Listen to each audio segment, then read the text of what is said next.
চারপাশে অনেক কিছু মনে হবে, আপনার বাড়ি আছে, গাড়ি আছে, স্ট্যাটাস আছে, টাকা পয়সা, প্রতিপত্তি সব আছে।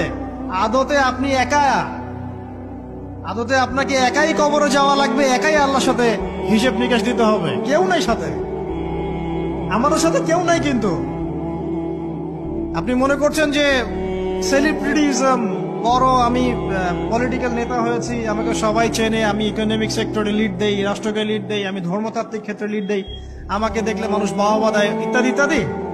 দিন শেষে আমি একা, আপনিও একাই। আমাকেও একাই যেতে হবে, আপনাকেও একাই যেতে হবে। এগুলো সব চারপাশের খালি অন্ধ মোহ, আর কিছু না। এই মোহের মধ্যে ঢুকে পড়বেন না, আল্লাহ পাক তৌফিক এনায়েত করুন। নবী সাল্লাল্লাহু আলাইহি ওয়াসাল্লাম বারবার বলতেন, আল্লাহুম্মা ইন্নী আউযু বিকা মিন ফিতনাতিদ দুনিয়া, বলতেন না, হে আল্লাহ আমি এই দুনিয়ার ফিতনা থেকে তোমার কাছে আশ্রয় প্রার্থনা করছি। ওয়া ইন্নী আউযু বিকা মিন ফিতনাতি